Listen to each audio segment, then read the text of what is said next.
ठाणे महापालिका क्षेत्रात मोफत वायफाय सुविधा उपलब्ध करून देण्याची घोषणा राज्याचे परिवहन मंत्री प्रताप सरनाईक यांच्या माध्यमातून करण्यात आली आहे. शहरातील शाळा, महाविद्यालये, रुग्णालये, रेल्वे स्थानक, मेट्रोची स्थानकं तसंच गरजेच्या सार्वजनिक ठिकाणी ही वायफायची सुविधा उपलब्ध होणार आहे. सुरुवातीचे 8 तास ही सुविधा मोफत मिळणार असली तरी त्यानंतर मात्र ही सेवा घ्यायची असेल तर शुल्क मोजावं लागणार आहे.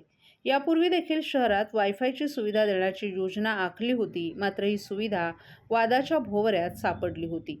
ठाणे शहराला मोफत वायफाय सुविधा देण्याची ठाणे महापालिकेकडून यापूर्वी योजना कार्यान्वित करण्यात आली होती. मोफत वायफाय सेवा देणाऱ्या संबंधित कंपनीनं परस्पर कनेक्शन विकून लाखो रुपये कमवत असल्याचा खळबळजनक आरोप भाजपच्या नगरसेवकांनी त्यावेळी सर्वसाधारण सभेत केला होता.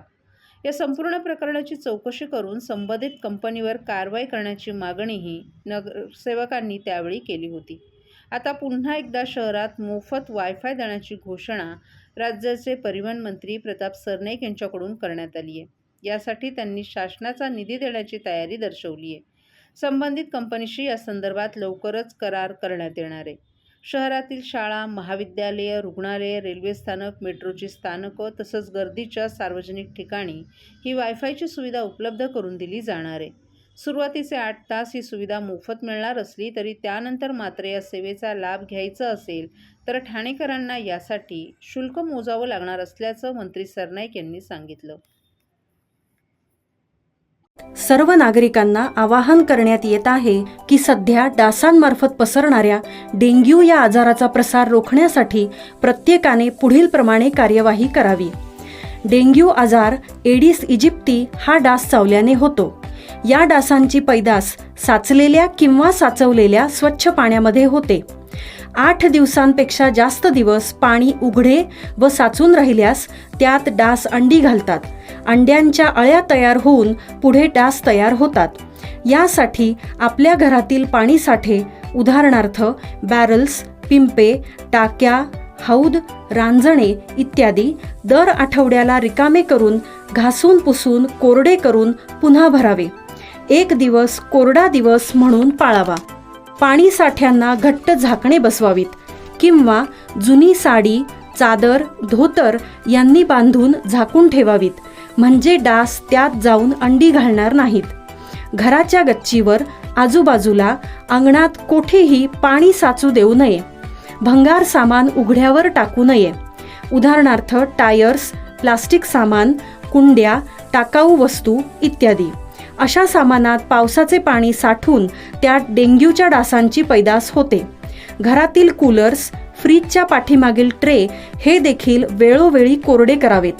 लक्षात ठेवा, नुसत्या फवारणीने डास घनता कमी होत नाही, तर त्यासाठी डास पैदास ठिकाणे नष्ट करणे ही आपल्या सर्वांची जबाबदारी आहे.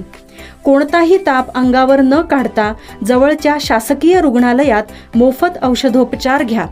अशा प्रकारे नागरिकांनी सहकार्य केल्यास डेंग्यूचा प्रसार रोखणे सहज शक्य आहे.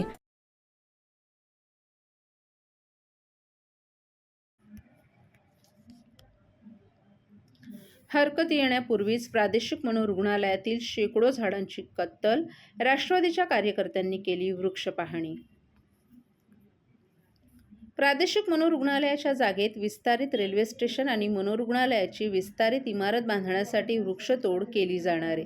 या परिसराची पाहणी राष्ट्रवादी काँग्रेस शरद पवार पक्षाचे जिल्हा अध्यक्ष मनोज प्रधान यांनी केली आहे. या पाहणीत हरकती येण्यापूर्वीच शेकडो झाडांची कत्तल करण्यात आली असल्याचं उघडकीस आले. ही वृक्षतोड करणाऱ्या सार्वजनिक बांधकाम खात्याच्या अधिकाऱ्यांसह डोळेझाक करणाऱ्या ठाणे महापालिकेच्या वृक्ष प्राधिकरण अधिकाऱ्यांवरही गुन्हे दाखल करावेत, अशी मागणी मनोज प्रधान यांनी केली आहे. ठाणे प्रादेशिक मनोरुग्णालय परिसरातील 1614 वृक्षांपैकी 724 वृक्ष तोडण्याचा प्रस्ताव सार्वजनिक बांधकाम विभागानं ठाणे महापालिकेकडे मंजुरीसाठी पाठवलाय. या प्रस्तावात 303 वृक्ष थेट तोडण्याची तर उर्वरित 421 वृक्षांचं पुनर्रोपण करण्याची नोंद आहे. पुनर्रोपणाचं ठिकाण, देखभाल आणि जगण्याचं प्रमाण याबाबत मात्र कोणतीही स्पष्टता नाही. या वृक्षांमध्ये फणस, कैलासपती, अशोक, आंबा, बदाम, शेवगे, नारळ, ताड, साग, भोकर, कांचन, अनंता, बेहरीमाड, कडुनिंब, चाफा आणि उंबर यांसारख्या विविध वृक्षांचाही समावेश आहे. या संदर्भात मनोज प्रधान यांच्या नेतृत्वाखाली महिला अध्यक्षा सुजाता घाग, युवक कार्याध्यक्ष राजेश कदम यांच्यासह इतर कार्यकर्त्यांनी प्रादेशिक मनोरुग्णालय परिसरातील पाहणी केली.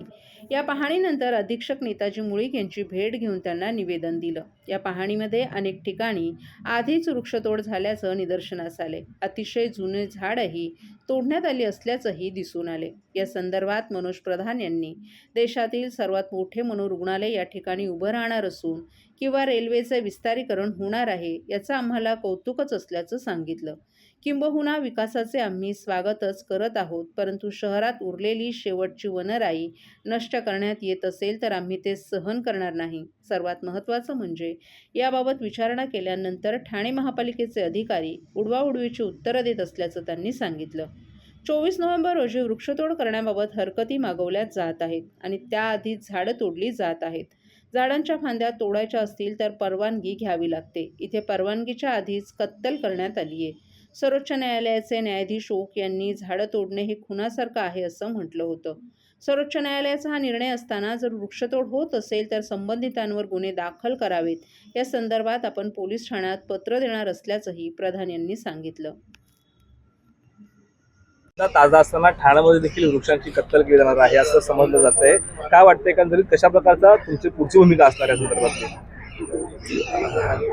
तपोवनचा विषय तुम्ही सांगितलं तसं ऑलरेडी गरम असताना ठाणे शहरात या मेंटल हॉस्पिटलच्या आत 734 झाडं तोडण्याचं एक प्रपोजल PWDनी ठाणे महानगरपालिकेला दिलं.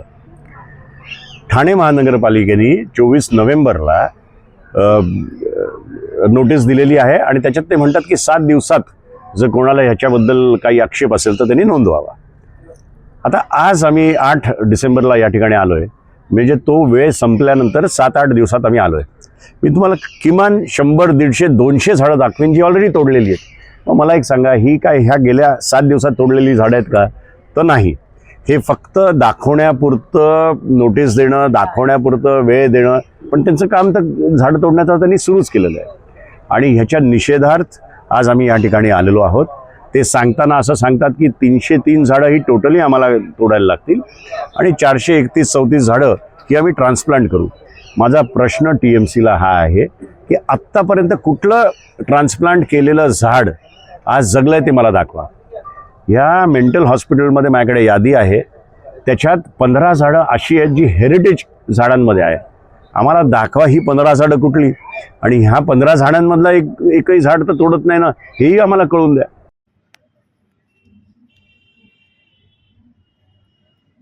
मस्क्युलर डिस्ट्रोफी हा दुर्मिळ आजार असला तरी या मुलांची इच्छाशक्ती अत्यंत प्रबळ आहे. त्यांच्यात असलेल्या इच्छाशक्तीमुळे आपण सर्वांनी त्यांच्या पाठीशी उभं राहिलं पाहिजे असं प्रतिपादन करत या आजारावर लस उपलब्ध व्हावी म्हणून राज्य सरकार केंद्र सरकारकडे पाठपुरावा करणार असल्याची ग्वाही उपमुख्यमंत्री एकनाथ शिंदे यांनी दिली आहे.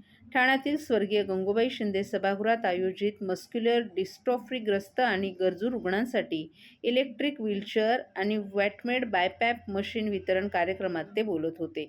यावेळी शिवसेना वैद्यकीय मदत कक्षाचे प्रमुख मंगेश चिवटे, डॉक्टर मंगेश पेडामकर, हरिश्चंद्र सावंतही उपस्थित होते. या कार्यक्रमाचं आयोजन शिवसेना वैद्यकीय मदत कक्ष आणि श्रीकांत शिंदे फाउंडेशन यांच्या वतीनं करण्यात आलं. या दोन्ही संस्थांच्या माध्यमातून मस्क्युलर डिस्ट्रॉफीग्रस्त मुलांना आणि गरजू रुग्णांना इलेक्ट्रिक व्हीलचेअर, बायपॅप मशीन आणि तसंच इतर वैद्यकीय साहित्यांचं वितरण उपमुख्यमंत्री एकनाथ शिंदे यांच्या हस्ते करण्यात आलं. या कार्यक्रमादरम्यान उपमुख्यमंत्र्यांनी तात्काळ 100 अतिरिक्त इलेक्ट्रिक व्हीलचेअर देण्याची घोषणा केली. तसंच गरजू रुग्णांसाठी ऑक्सिजन कॉन्सन्ट्रेटर आणि पोर्टेबल व्हेंटिलेशन उपकरणं उपलब्ध करून देण्याची तयारीही व्यक्त केली. मस्क्युलर डिस्ट्रॉफीग्रस्त मुलांसाठी फिजिओथेरपी अत्यावश्यक असल्याचं नमूद करत या उपचारांसाठी लागणारा खर्च कमी करण्यासाठी CSR निधी, सार्वजनिक आरोग्य विभाग आणि लोकसहभागातून व्यापक मदत उभी करू, शासनाच्या माध्यमातून सार्वजनिक वाहतूक व्यवस्थेत विशेष सुविधा उपलब्ध करून देण्याचे उपक्रम हाती घेत असल्याचंही शिंदे यांनी सांगितलं. एस.टी, मेट्रो, मोनो यांसह सार्वजनिक वाहतुकीत या मुलांच्या प्रवासासाठी अनुकूल सुविधा निर्माण केल्या जातील असंही त्यांनी स्पष्ट केलं. याशिवाय थेरपी सेंटर सुरू करण्याबाबत प्रस्ताव पुढे सरकला असून लवकरच त्यावर कार्यवाही केली जाईल असंही उपमुख्यमंत्र्यांनी सांगितलं.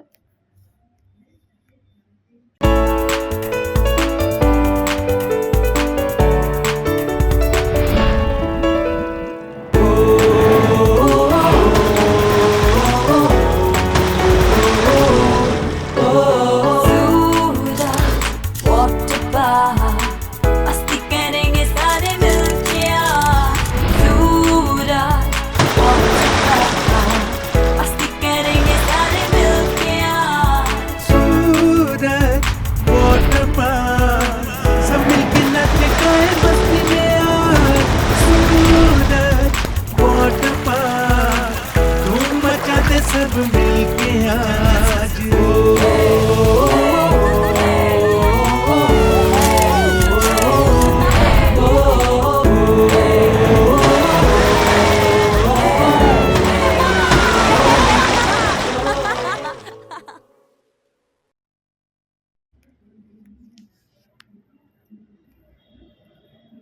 ठाण्यातील कुटुंब न्यायालयाच्या आवारात उभ्या असलेल्या कारमध्ये एका 36 वर्षीय विवाहित महिलेवर दोघांनी लैंगिक अत्याचार केल्याची संतापजनक घटना उघड झाली आहे. दोघांपैकी हिरालाल केदार याला अटक करण्यात आली असून त्याच्या दुसऱ्या साथीदाराचा शोध घेण्यात येणार असल्याची माहिती ठाणे नगर पोलिसांनी दिली आहे. या घटनेच्या 3 महिन्यानंतरही ते तिला व्हिडिओ दाखवून ब्लॅकमेल करत होते.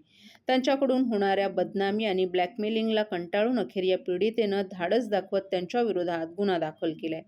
डोंबिवलीतील एका स्पा सेंटरमध्ये ही पीडित महिला कामाला होती. त्या ठिकाणी स्वतःला यूट्यूब पत्रकार असल्याचा दावा करणारे रवी आणि हिरालाल दोघे मसाजसाठी नेहमी येत होते. रवीने 25 ऑगस्ट रोजी रात्री 8:30च्या सुमारास त्या सेंटरमध्ये जाऊन पीडितेकडून मसाज करून घेतला.